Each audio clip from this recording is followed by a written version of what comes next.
All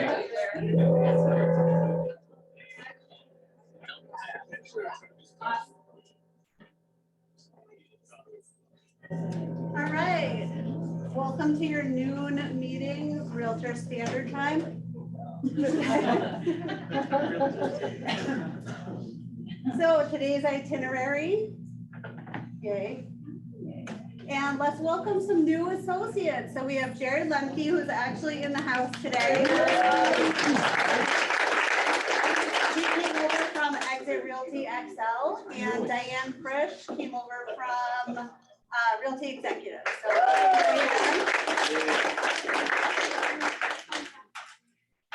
and look who's a capper.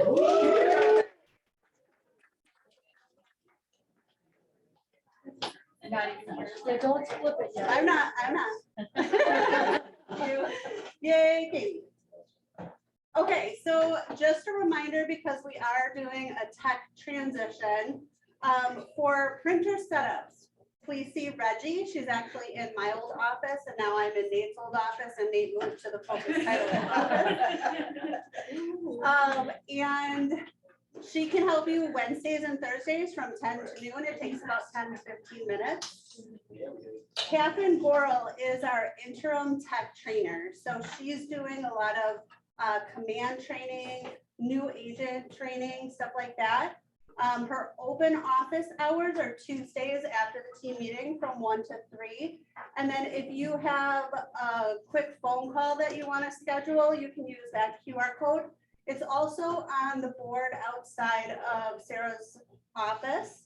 And then you can also schedule a one-on-one in the office by using that QR code. It takes you to her Calendly link, and you can set that up.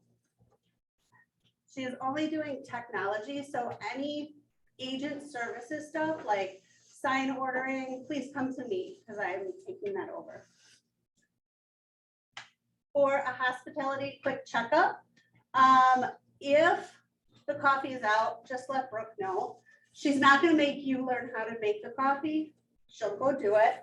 You can tell her the right one's out, the left one's out. And then check the kitchen first before using the Keurig. We're going through those K-cups pretty quickly. Not that you can't use them, but just check and make sure if you like regular coffee, that stuff is really good. Just want to announce your KWMSW compliance leadership and team. So Sarah Papp is the lead compliance broker. Dawn Shipley, which she'll be here shortly, she has a compliance update. So she'll be doing all our compliance updates for the team meetings. James Krickerberg is doing contract training. So if you do want to check that out ever, you can get on top of what's going on in the market for contracts. And then Lisa Packard is weekend and backup coverage, and Danielle Kenny is weekend and backup coverage when she's healed from her broken leg. So before Dawn gets here, I just want to ask you guys a compliance question that I had recently come across because I am on the professional standards committee for GMAR. If you're on a showing and it's not your listing, it's someone else's listing, and you see, I don't know, a random weird thing in the house, like deer legs in the rafters of the basement. Deer legs? Deer legs. Deer legs. Do you post that on Facebook and make fun of it? No. So it actually gets complaints a lot because a lot of times we're friends with the agents that have those listings, and they see that you're posting their listings, or maybe their seller sees it, and it could be an ethics violation. With ethics violations, you can get monetarily dinged, which is kind of expensive, or you can be told to go back into classes, and then you have to go take some classes. So I know you guys have so much time in your schedule to be able to go to an ethics hearing and go back to classes and pay a lot of money. So if you do, go ahead and do that, but don't do it otherwise. So yeah, I just saw it with deer legs. Zach, we're all laughing at you. And you're- So, and with the compliance line, don't forget to save this compliance line in your phone. It is working. So you can call the compliance brokers at any time. So, and then Doesn't mean we're gonna answer it anytime we do a call. I am just going to Obviously, no answer. skip over some of this stuff because we're still waiting for Dawn. She actually Here. went, I'll jump in. oh, you want to? Okay. I can go first. Okay, cool. All right, So here we here's go. some insights from Charlie Saleh. There you go. Okay. All right, so last week, good morning, guys. I like the energy. It's better than the Tuesday morning group I just came from. So recorded that. Put it out there. Maybe it'll add a little, spice. So last week we talked about winter is coming, right? And talked about the seasonality to our business, the way in which you should approach it, how you look at either working on your business versus working in your business. Because here's what I know. When you're caught on the hamster wheel, it's easy to stay focused on working in your business. Right? And for the last 3 years, we've been running on a hamster wheel where people haven't been able to effectively identify when it's okay to actually step off the hamster wheel to work on your business. Right? And so we talked about how there's this delineation of the way the cyclical nature of this business works between the fall cleanup, the winter renewal, the summer and spring explosion. And if you recall, we're entering this time of September, which is fall cleanup. We talked about the difference between leads and contacts and how you have to start working on your database now, so that when you get into winter renewal, which by the way, if you look at your calendars, I'm willing to bet you $100, the most active you have of a social calendar is the time between mid-November and January 1. If you really look at it, think about how many things you get invited to, how many interactions you have with buyers or sellers. Because everyone is a lead, yes or yes. Yes. And everyone needs a place to live, yes or yes. Yes. Okay, so as you think about as we head into the November or the November season of winter renewal, separation is in the preparation, and that starts when? Now, September, okay? And the reason why there's separation in the preparation is the top agents shine November and December. Because if you really think about it, and I bet if I were to pull up a broker metrics report of this room, I could show you how 80% of the industry takes off November, December, because they feel like, oh my gosh, this is my time to go out and have a few cocktails, go on vacation, do whatever it is that they may want to do. And guess what shows up? A goose egg in the first quarter. And then they jump on the hamster wheel and they're trying to play catch up. And what happens? They never catch up. Why? Because there's not enough business to be had in the fourth quarter to make up for what you missed in the first quarter. So last week, we talked about life's about choices. You have a choice to make with your time, energy, and investment money. Okay? And I'm going to challenge this group in Southwest specifically for one reason. Anybody have any idea how many people right now today are signed up for Bold that's set to start Tuesday, October 11th? From this office? No, total. 20. 35. 55. Okay, keep going. 120.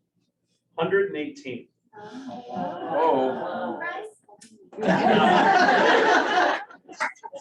Depends on if you're part of the 118. Okay, now, better question. Of the 118 that have already signed up to say, listen, my life's about choices, because I understood last week when Charlie went through the 30 people of examples of those who made good decisions with their time, energy, and money, and the results that it had, and those that made bad decisions with their time, energy, and money. People understood they had a choice to make. Now, of the group in Southwest, let's guess of the 118 people that are registered for Bold, How many of them are in Southwest? 50, 30, 60. 12. Whoa. So I'm not saying anything, but I'm just gonna say, like, here's what's gonna happen. First quarter is gonna come around, or maybe second quarter. And there's gonna be a lot of people that are gonna be second guessing whether they can continue in this business. Here's the deal. For 99% of the group, whether it's your Southwest, North Shore, Lake Country, Tosa, wherever, you actually can't afford to not take the class. Because if you get one incremental deal out of it, the ROI on it is already plus 8,000%. You know how I do the math? Average GCI is $9,000 per deal. $9,000 per deal minus $899 leaves you with basically $8,200, $8,100. Again, if I go to Pato and I said, hey, if I can get an $800 bet on black 9 or black red 9, I don't know what it is. I play craps, Odds are, right? odds are black. Odds are black, so black 9. Can you turn $800 into 8,000? Be pretty hard to do. So I'm just gonna tell you, life's about choices. The Bold Room will sell out at 130, and we're at 118. It's totally your choice. I'm not here to sell you on it. It's just, I'm simply here to tell you it's back. You have an opportunity to take it. Here are the dates. This is where it's at. This is what the cost is. And if not, totally cool, because we have a full sold out bowl. And yet, I want you to understand how important your first quarter is, because here's what I'm about to get into next. I'm going to show you the market insights. And after, based on what you see with the market insights, and you still aren't in bold, I'm just going to do this for you. Okay, so here we go. Market insights, the market of the moment. About twice a month, I'll go into the market insights for this group. Okay, and the reason I do it twice a month is I always do it at the end of the previous month, so that you can understand based on the last 4 weeks, where did the month come in versus the prior 2 or 3 years. And then mid-month, I'll go in on a week-by-week basis to help you see the trends. Okay, here's what I know. You have to be the economist of choice for your clients, and those that are able to articulate their value proposition at the highest level, being the economist of choice for the clients, are the ones that are going to win the business. Last year in the Metro MLS, anybody have any idea how many units there were? Closed units across the Metro MLS? Take a guess. Come on, throw numbers out. Last year in the Metro MLS, total closed units. 6,000. Okay, keep going, 10,000. keep going, 60,000. close, 52,000. 52,000 closed units. Okay, my point being is there's a shitload of units to be had. The question is, are they going to work with you? Are they going to work with you? Or are they going to work with you? Okay, so let's help you understand. If you want to make a choice in terms of your investment, that's totally your choice. Now I'm going to help you articulate what the market of the moment is, because here's also what I know. There's chaos in the market and people don't know how to talk about it. Right? There's chaos in the market. No one knows how to talk about it. And so what happens is, if someone's thinking about selling their largest financial asset, who do you think they're going to choose? The one who can articulate what it means to sell your largest financial asset. So let's get into it. Okay, a couple things in the beginning. Reminders for the market of the moment. 1, the market is deceptive. 2, it's a humbling market. 3, great markets don't last, great agents do. 4 is probably the most important perspective. You are not in it to have a great year, you're in it to build a great career. Okay, so let's take a look. I presented this last week and I'm going to go over this again. Color coordinated is essentially the lead metrics that lead to a lag metric. Okay, lead metrics are metrics that we look at that lead to future indicators to future income. Lag metrics is what everybody in this business likes to measure success on, but guess what? It has 0 indicative or predictive future relevance, which is closed volume, GCI, closed units, right? So going back to February, you can see the run up here, right? The colors of the lead correlate to the lags down below. So it's about 30 to 60 days right now with the way the pace of the market is moving. And let's just quickly go through this. May, and I'm only going to look at one metric. May, listings taken units is down 11%. June, closed units were down 15. June, listings taken were down 23. July, closed units were down 20. July, listings taken units was down 16. August, closed units were down 14. So if August listings taken were down 28%, where do you think September is coming in? Yeah. Yeah, 20 to 25%. Okay. Here's the thing though. How many people in this market have heard, oh my God, the market's falling? Just raise your hand. Okay, I'm gonna prove to you why that myth is, why it's a total myth. Okay, so we're gonna go through a bunch of data.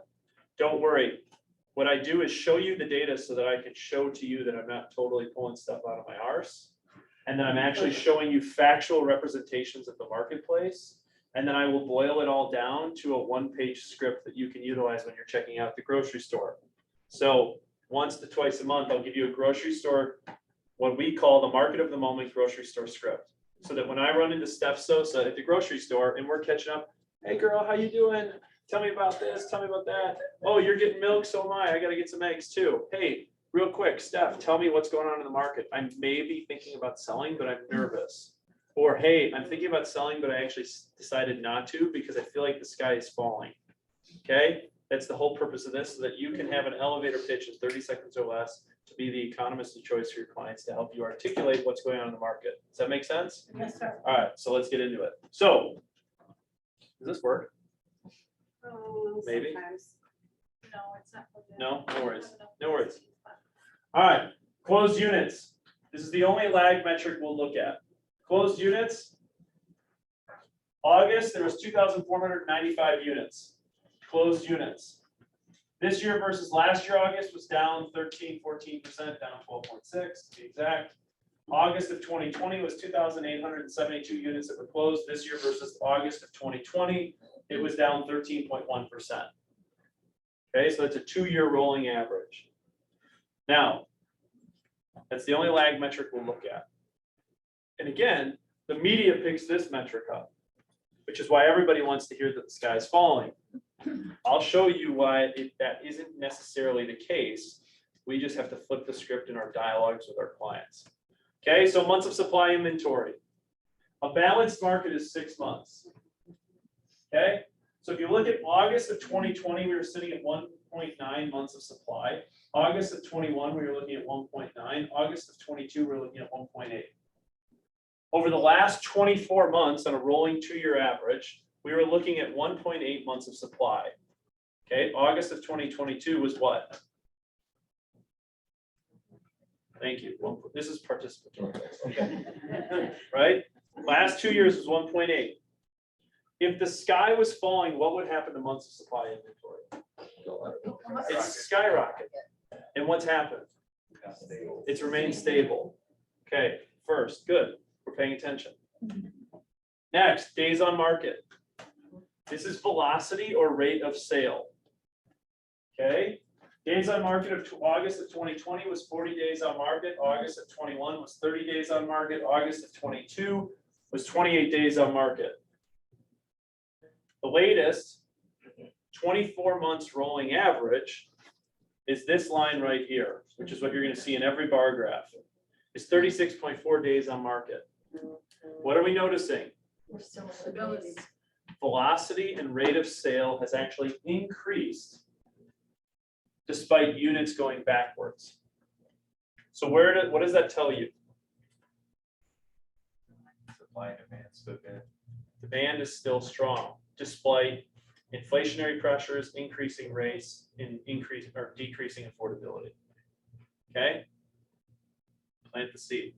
Next, sales absorption rate. For those of you who haven't heard about it, sales absorption rate is the percentage of inventory that goes under contract in a given month. It's a true indication of demand. Okay, August of 20, there was 32% of the percentage of inventory that went under contract. August of 21 was 31%. August of 22 was 32%. The rolling 24-month average is 33.5% of the inventory went under contract. Again, another indicator of demand. Okay. So we're seeing months of supply inventory has remained stable. Velocity or rate of sale has actually picked up in the last 2 years. And the percentage of inventory that goes under contract has remained pretty consistent the last 2 years. Okay, all leading demand metrics. Despite the fact, if I were to ask you, Chris, from August, or maybe actually not Chris, Gustavo, I'm gonna ask you because you're the mortgage guy in the room. Okay, Gustavo, what were rates like in August of 2020? 3.25. Where are they today? 6.25. So they've doubled, yet what's it done for velocity or rate of sale on the demand side of the metrics? Nothing. Nothing. Okay, so let's keep going. Now, this is units under contract. Okay. Important metric to understand because this is again where we're going to shift back into, oh my gosh, the sky is falling. August of 2020, there was 3,014 units that went under contract. These are units that we expect to close in September or October. Okay, August of this year was 2,127. So if we compare this year versus 2020, it's down 29%. August of last year is down 21%. Everybody, this is where the media picks up. Oh my gosh, the market's falling. Watch out, watch out. Remember, velocity, AKA the pace of sale, has not changed. Other factors are at play that are led to a slowdown of units. Now, new inventory units. August of 2020 was 3,500 units. August of 2022 was 2,500 units. This year versus 2020 is down 27%. This year versus last year is down 26%. What's happening? More sellers are deciding to sit on the sidelines, yet it has not impacted buyer demand. And if we look at then total inventory, because more sellers are sitting on the sidelines, what it's done to total inventory is this year, August versus this year versus 2020 is down 29%. August of 21 is down 23%. This is historically a time of year where we start to see, if you look at the cyclical nature of the way the tide rises and falls, what happens in August? Typically, you start to see where inventory begins to spike. However, if you look at this, inventory really peaked or spiked in June of this year, and it's actually gone down backwards. So everybody wanted to talk about how there was an inventory problem, there was an inventory problem, there was an inventory problem in the last 2 years. Yes, and let's help our sellers understand why that is. More units would be done if there were more people coming to the market. Okay, so what do we have to do to get them to come to the market? Let's help them understand. Let's take a look at pricing. Pricing, last 2 years. We're going to look at the average and the median, two different pricing metrics because average and median are two different metrics, but it helps tell a very similar story. August of this year versus 2020, it's up 8%. August this year versus August of 21 is up 6% on the average. Okay. The median, which basically takes all of the homes that have sold within the price points and directly cuts it in half. Okay. Average can be skewed based on the high end or the low end. The median is directly in the middle. Median's up 8% compounded the last 2 years. Okay, so why would this be? Closed units are down 25, 26, 27%. Yet pricing continues to go up. What does that tell you? Demand's still really strong. Okay, now let's take a look at price per square foot. Price per square foot is another important metric. Why? It's a static measure. Theoretically speaking, a 1,500 square foot home 2 years ago is still going to be a 1,500 square foot home today. Right? And even if it adds 500 square feet to go to a 2,000 square foot, guess what? The square footage is still a relative metric because it's based on a price per square foot. Right? So Price per square foot this year versus August of 20 is up 16% versus August of last year. I apologize, I forgot to update for July. Because you can see I do this every month to help you understand what's going on. August of this year versus last year, it's up 7%. So quick recap. Units are down. Velocity and rate of sale metrics are remain stagnant or flat. And the one thing that continues to go the opposite direction is what? Nope, price is going up. New inventory units is what's driving all of it. Down 27% last month.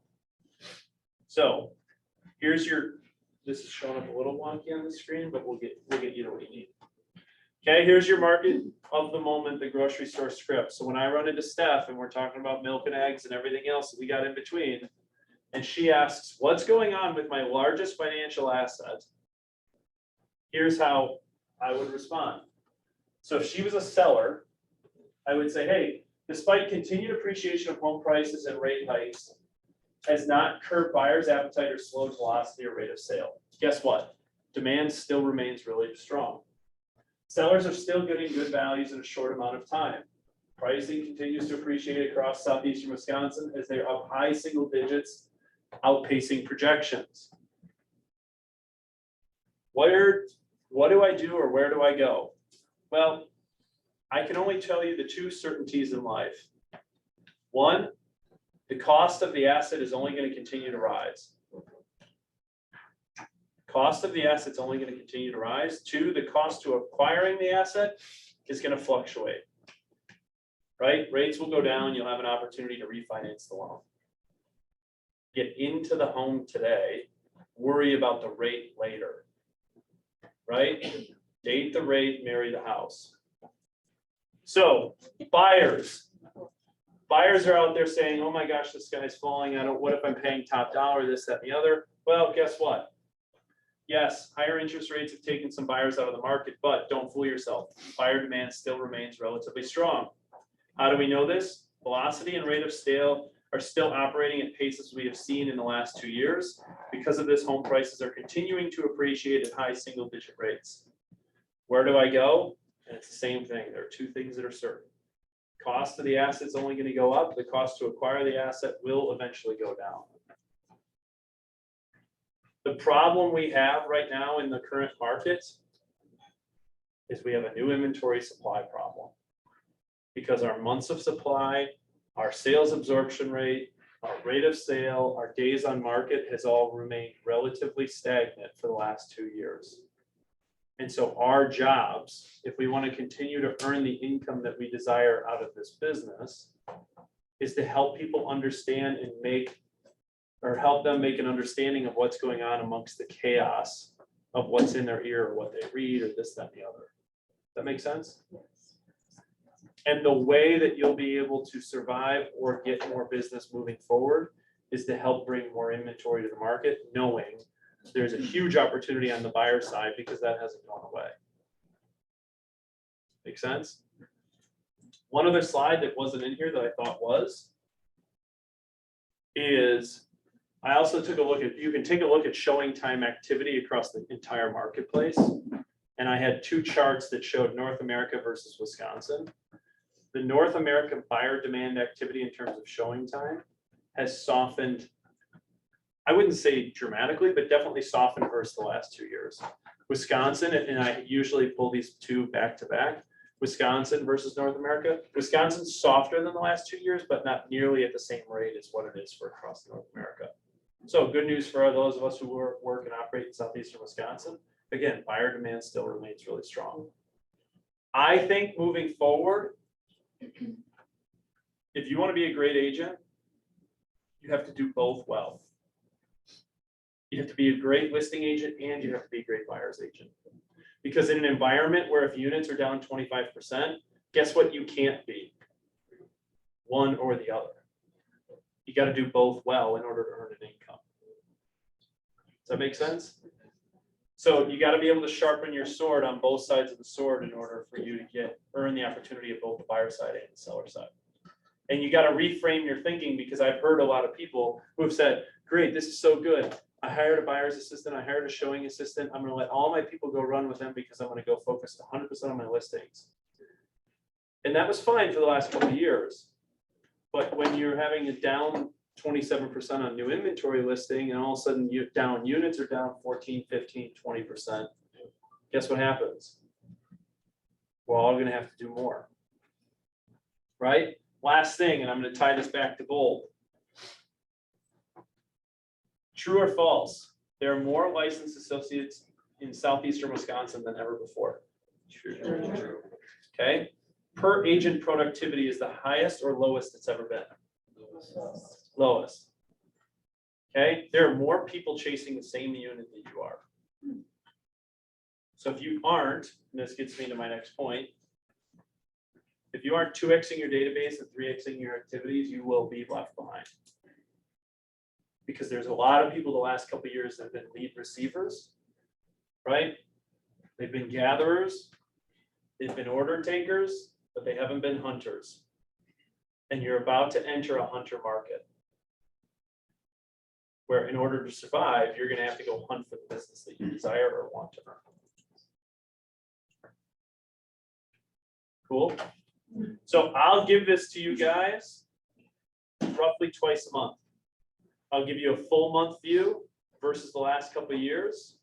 And I'll give you then a bi-weekly, a weekly trend basis so that you can see things as they happen sooner than every 4 weeks. Does that make sense? And then what I will also do is Reggie has all these slides. So when we send out the team meeting recap, the slides with the script will be in there for you guys to download. And that way, if you want to take any of this with you or include it into any of your presentations, you have all the data right in front of you. Cool. Make sense? Yep. Questions? Comments? Yeah, So I have a question. Yeah. So based on your data and the information. Yeah. Even though it is a seller's market, because I agree, inventory is low, it's just a different type of market because I feel like the buyer's demand is not, they're more pickier, which rightly so, they're kind of going back to more control and options. So with that being said, we're getting a lot more, like you can write under and get it accepted. So prices you see will more stabilize versus increase. What do you think of that? so that's why, honestly, that's why I like a price per square foot. Because the sold data is the sold data. Mhm. It can fluctuate as the tide rises and falls. But price per foot or square foot is a totally static metric. And so the fact that it's up 16% versus 2020 and up 7% versus 2021 tells me like, yes, I totally agree with you. There are buyers that have opted out of the market, right? I'm not saying that 100% of the demand is still there. I'm just saying it's still really, really healthy, right? And those that are still playing in the market have liquidity, have money, and have the ability to buy what they're buying, which I think is what's driving the prices to continue to go up because yes, they're adding more inspections. Yes, they're adding all the different contingencies that they have in order to get out because there are fewer people at play, but it's not impacting like the total appreciation of the market. The other thing is too, last week, I showed you guys, there was a slide that talked about a number of available jobs across the US and the unemployment rate. And how there was like 10 million open jobs across the US with a 3.4% unemployment rate. Mind you, the federal government says 4% is a gainfully employed economy.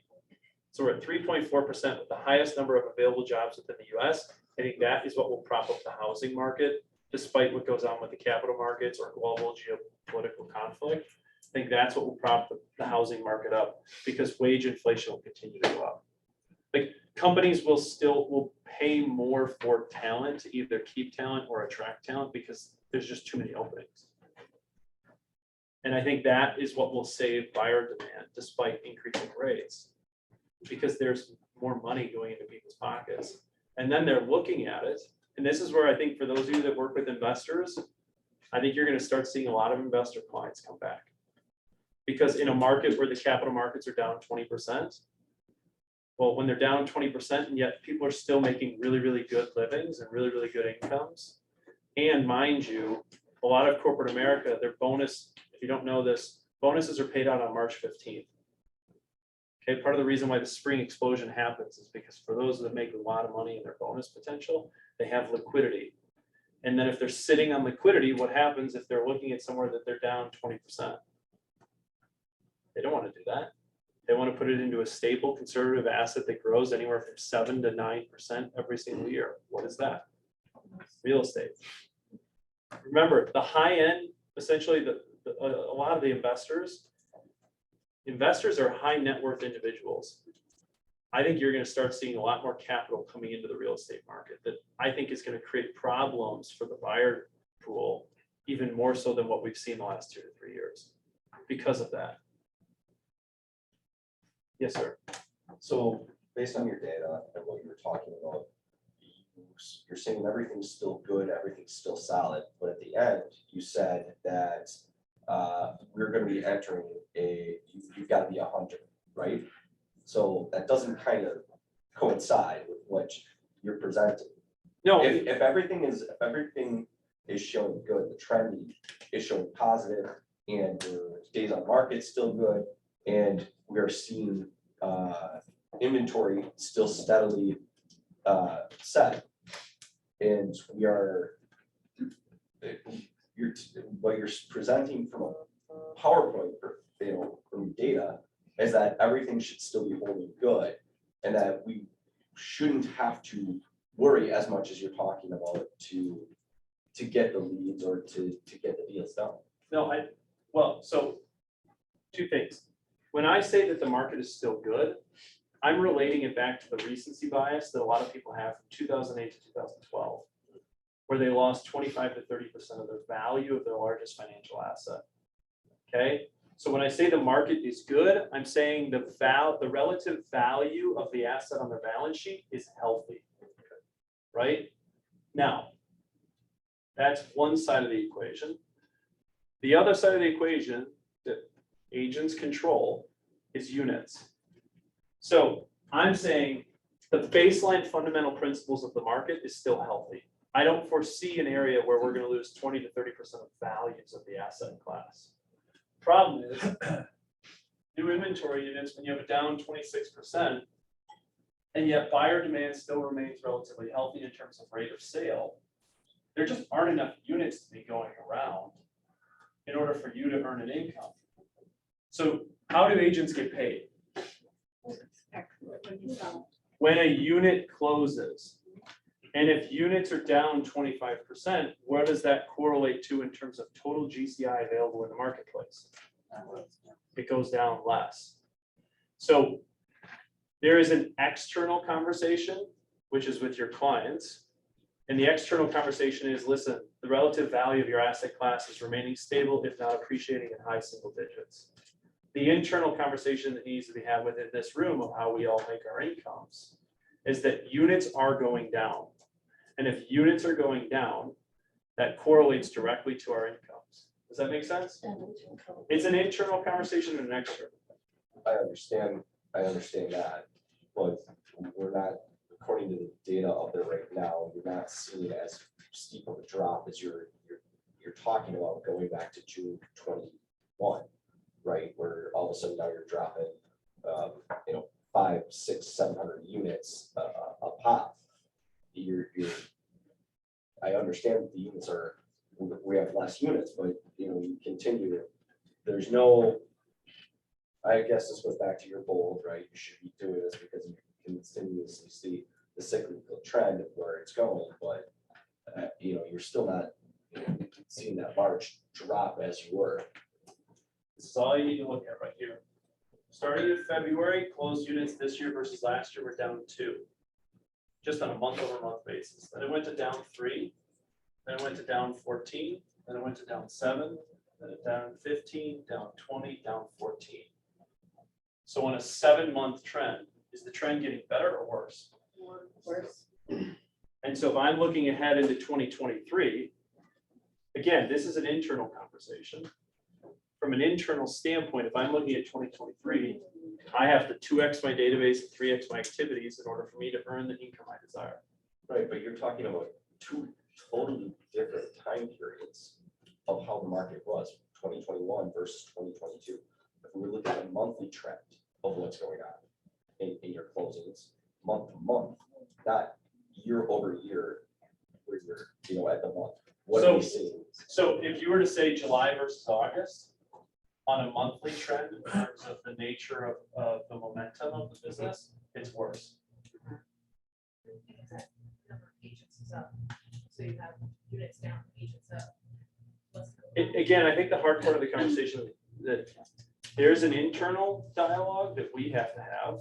Okay, what do I need to do differently in order to make the income I desire? And there's the external conversation we have to have with our clients to say, hey, you know what? Nate Angles is thinking about selling, but he's super nervous about it, so he'd rather hold. How are you going to articulate to Nate to say, hey, you know what? It's still an okay time to, let's say Nate has, we have 3 kids. 3 kids, he's thinking about trading up to that next big house. He had a great year so far, right? Did you just do that? Like, Nate's the classic case of it's okay to still sell and still buy. Because Nate, let me ask you a question. Do you plan to sell your house in the next 5 years? And what do we also know over the last 50 years of the housing market? Every 5 years, the market corrects itself. So unless they plan to sell in the next 1 or 2, yeah, I wouldn't buy or sell either. But if you're going to be in it, the average person in America right now is staying in it for about 7.2 years. 7.2 years would be totally fine. And so it's how do we create that momentum to create action? And then if you create action, you get a closed unit, you get income. Yeah. Do you think, so for instance, like some of my sellers right now, a lot of them refinance and got the low interest rates. And so this is gonna kind of come to a lending point of view, and some of them who might want to make the move. I'm gonna be honest, we've been spoiled with interest rates that low, and now they're kind of normal to me. They're normal. A lot of people don't see that as perception. But what is the cost of buying down the rate? So we have a seller, because I think that's a huge part of the decision making is I locked in this 30-year loan at 2.8, 3%, and now I'm going to be going at maybe 6.5. What are we looking at to buy down the rate to get it somewhat comparable to make the sellers make that jump? Because I think that's the big. Okay, so let's switch it to the agent's perspective. Yeah. Okay, instead of the mortgage perspective. Okay. The agent's perspective would be this. Over the last 3 years, let's just for easy math. Yeah. Say there's been about a 20% equity gain in homes. Okay.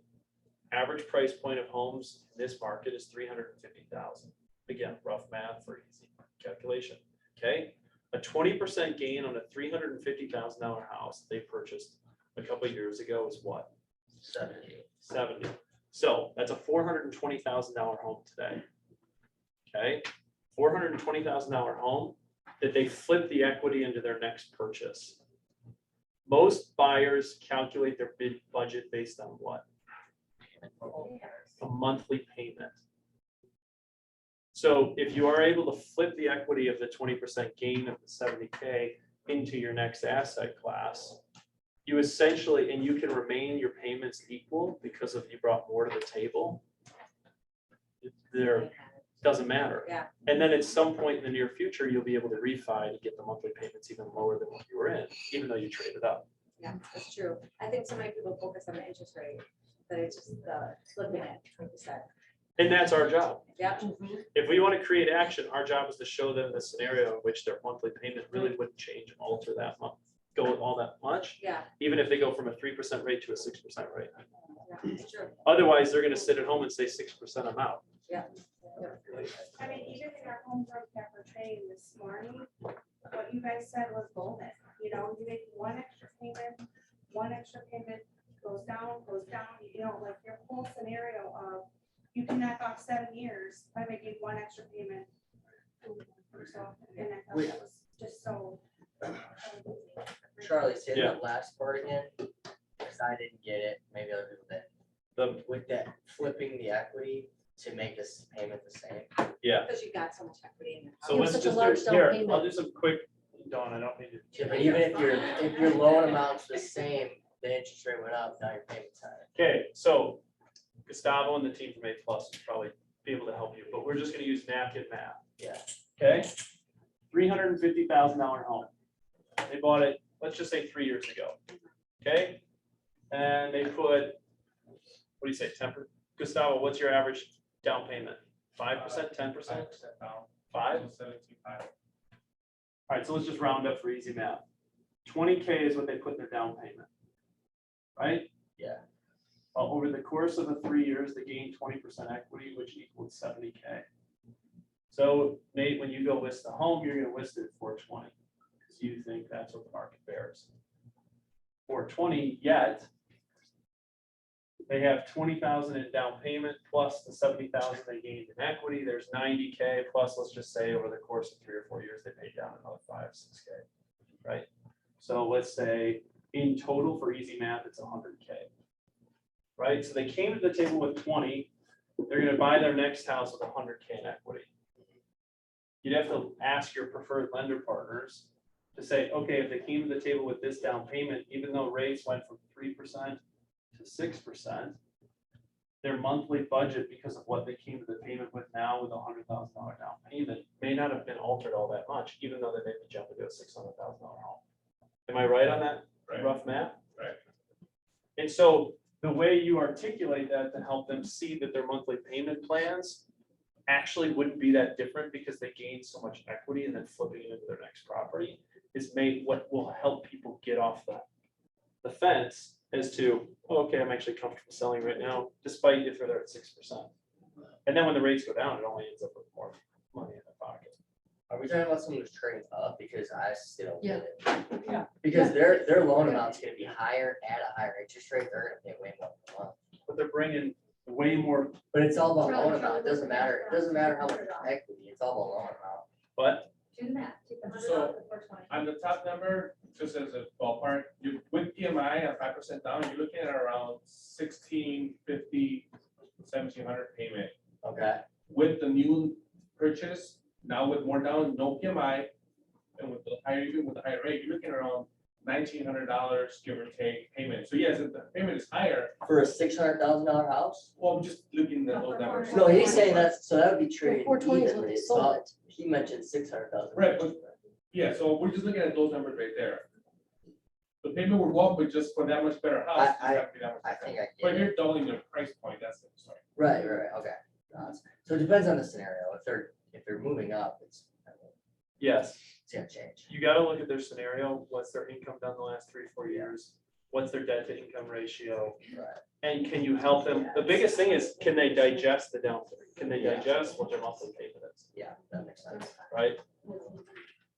But here's the problem. 90% of the people you compete against for the same business doesn't know how to have this conversation with a client in order to even get them out of the batter's box to get to first base. Right.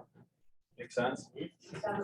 So they just like, you have double the house, but not necessarily double the payment, because you have that much more of a down payment. So yes, the payment is what because you're going up in price, but Yeah, payment itself is not gonna double. right, And you're like, oh, I have this much more house or that much more payment. right, no, I get it. I mean, I just look at loan amount, because that's all that really matters Sure, no, I get it.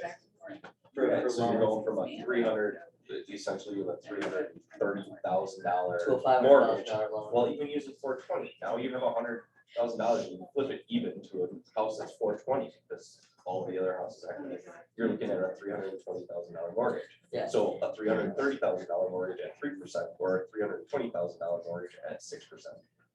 Still, Pay more, yeah, like straight dollars. And now you also removed with that 100K, you also removed the PMI. PFI. you're right. So, Are No, you I saying get people it. asking to buy down the rate though? So we get both ways. Okay. Yeah, we get both ways. It's, it's just a matter of, does it make sense, like Charlie said, how long you plan to live in this house? If you're gonna live in this for a long period of time, invest the money now. But if you're not, hey, we can take advantage of the market, the rates drop. One other quick thing too, and this is really important when you're having your conversation, people are gonna say, well, I think prices are gonna drop. And in '08, we had a foreclosure rate that was through the roof. No one anticipated that early on, but it all became evident because everybody was doing stupid mortgage loans. And that's not the case now, because anybody that's applied for a mortgage loan knows now, everything's fully documented. And we're not gonna see that foreclosure basis happen. You can't do no money downs. I mean, not really, on investment properties. And you're not gonna have liar loans where you're cutting down that your income's $160,000 a year, where it's really only 40. Or the 80-15-5s that Yeah, they were or the doing. age of 55, although we still do those now, but that makes sense. Yeah. Or interest only. Yeah, or interest only, yeah, we're not doing those either. Interest only, nobody's doing that. So that's going to keep the market from collapsing. You're not gonna see a ton of foreclosures dumped on your market, and that will help stabilize pricing and keep rates moving up as inflation does too. What if I bribe you? Will you give me that one? I'll fund it directly. Cool, guys, thank you. Thank Thank you. you. Thank you. And now a quick compliance update. Yeah, we'll keep it quick. So show of hands, you gotta have a closing. Who likes to get paid after? Yes, okay. So the first thing you need to do after you have, if you have a new listing, how much time do you have to get your listing submitted into your opportunity? 48 Thank hours. you. And how much time after you have an accepted offer? 10 10 days. days. Yeah, so that is going to be your initial amount of your documents. It's not gonna be a complete, you might not have your earnest money, you might not have your home inspection report. That is okay, and that is expected. So after you have your accepted offer, get your opportunity submitted within 10 days. That is, it mirrors an MLS requirement, so the broker has to keep kind of that file folder of all of your documents. So if there's an issue, we have those documents to go back to. So help us, help you get paid on time by having those opportunities approved by submitting them in a timely manner. Does anybody have questions about that? No, okay, awesome. The other thing, so we were gonna have updates to our MBR LLC form anyway, because we had some changes with rates for Focus. I know Lynn Marhufka was talking about that a couple weeks ago. So those changes were expected. But then we recently found out that there may be a RESPA issue with our current NBR LLC form. So there is going to be a change coming. It's going to actually turn our one form into two separate documents. So right now, those forms are being reviewed by our office's attorneys. And once that is finalized, we'll get those out to you and get them updated into the one spot for resources and into the zip forms templates.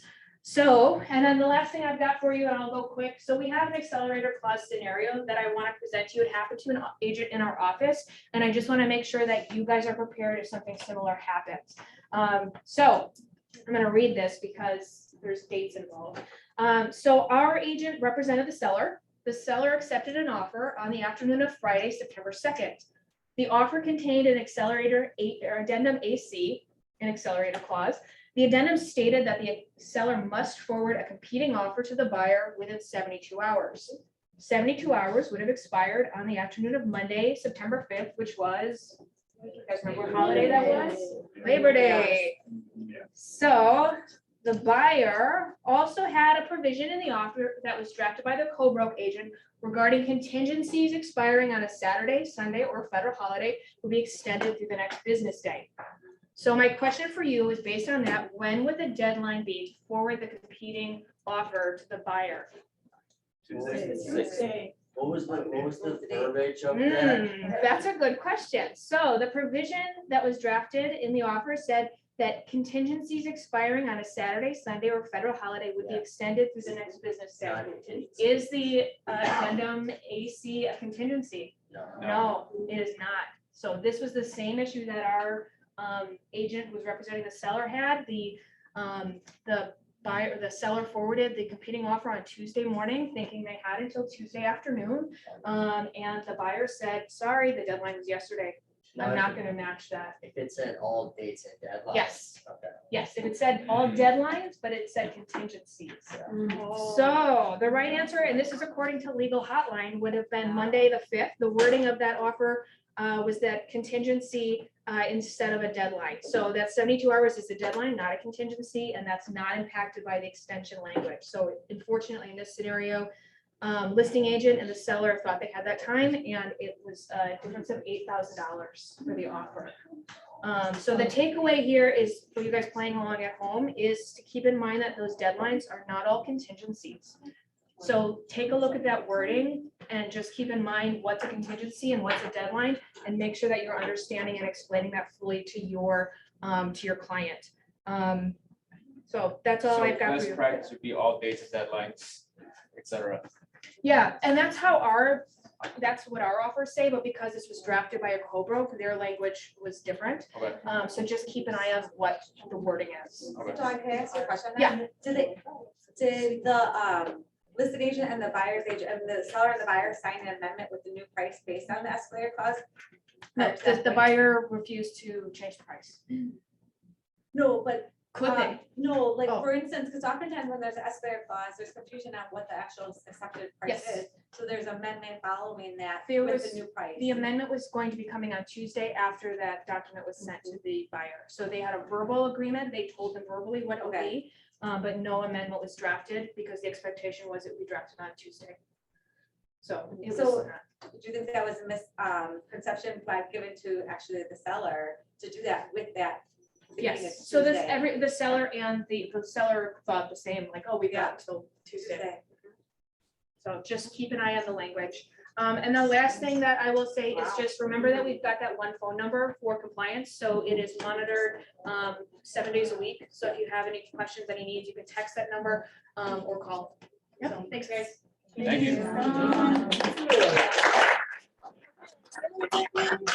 A Plus Mortgage is having an agent appreciation event. Do you want to talk about it real quick? No, just, everything's here. I've got some flyers on it. Okay. That's you. Yep, Birch in Wauwatosa, 4:30 to 7 tonight. If you can make it, let us know and make sure we have the people there. It's an urgent agent appreciation. Urgent? It's urgent. It's urgent Urgent, get there. that you need today. A couple of real quick things. About a month ago, we came out and we told you that termite inspections were no longer required on VA loans. Hundreds, the VA, they are. The VA reversed, had it on a couple of newsletters, but I know how that goes. Not everybody reads the whole thing, so I wanted to bring that forward that real quick. One of the things we were talking about, and Charlie was talking about rates going up. We do have a 120 day lock program that you guys may not be familiar with because the lenders you're working with may not offer that. It's 120 days. They can lock in an interest rate. If rates drop, they can get the lower rate. If rates go up, they're protected. And that's something we can do on our pre-approvals. It's something that we need to set up ahead of time, and we need more. We can't do real rough parameters. We need to have a better idea of what they're looking at, but we can do that. For pre-approval before you have anything else? Yes. Wow, Yes, that's awesome. yeah, it's one of the things that we offer that a lot of places don't. It's called lock and shop. Exactly. Also, when you're talking to your clients and they're worried about interest rates, we are offering a free refinance for 12 months. We're using the same original appraisal, redoing it unless we need to do a new appraisal because the value's gone up and they only put 5% down. Maybe we get a better appraisal and reduce their MI as well. So get them lower MI in that as well. Last thing, guys, I've been doing this for 25 years and most people in this room know that I fix stuff that goes wrong. I'm really good at it. If you've got it, we fix it. No, it's just him, you don't do nothing. I'm the one who helps. But we're really good at fixing things and we're looking, and we have options that other lenders don't have. I know that I talk to people all the time and they always assume that A Plus is a broker. We are not a mortgage broker. Please, we are not a mortgage broker. We are a true mortgage bank. We fund everything in-house 100%. We do a couple of broker deals a year, but it's almost nothing. I mean, it's less than 1% of the transactions that we do. So we may have options that other lenders and brokers don't. Let us take a look at the deals before they fall apart and you totally kill them. I had one yesterday that I was working with Terry Lewis, and I came up with some ideas and hopefully they'll work. But it's just about restructuring the transaction, taking a look at it outside the box and bringing that back in. So if you have questions, don't ever hesitate to stop in the office, ask myself, Chris Dowell. We're happy to help you guys out. And if we can save that deal, you don't get paid on deals that don't close. So let's get it closed. That's all I have. Hopefully we'll see you guys tonight. Thank you. Quick training updates. Today is buyer presentation, 1:15 to 2:30. Tomorrow we do have a profit mastermind from 1 to 2:30 as well. And then next week, you guys get updates, so I won't spend time on that. If you want to go to Cabaret on a discounted ticket this Friday at 7:30, talk to Reggie. Mario Kart, Friday, September 30th, 1 to 3 p.m. in this room. So be here. Also save the date for the Union Grove office ribbon cutting, October 6th. So watch for details coming. We'll all go down there and have some food. And anybody have coming soon, excluded listings, buyer needs? No? Okay. Yes, Jay. I have 1982 North 81st Street, just Wauwatosa, just south of North Avenue. 3 bedrooms, 1 bath, 50-year owner, beautiful, flat and a half. Going live tomorrow, $399. Anyone else? All right, well, listings are down then. Oh, I have a coming soon, condo on the river. It's like 2050 North Commerce for 400. It's like 2 bed, but it's got an office, 2 full bath. Does it look at the river? It's on the river walk. Okay. Yeah, you can see the river. It's kind of like side of the building though. Yeah. Okay, cool. Yeah, Jay. 3 bedroom, 1.5 bath ranch on 109th Street, West Dallas. 2.5 car garage, nice finished basement, 237. Thanks. All right, well, thanks for staying over a little bit and have a great week. It's actually only 2 minutes. Oh, And actually really only one because he started at 12:01. Oh, Zach also has a coming listing, 4 bedroom, 2.5 bath condo near Northridge for 150K. Oh. Okay, girl.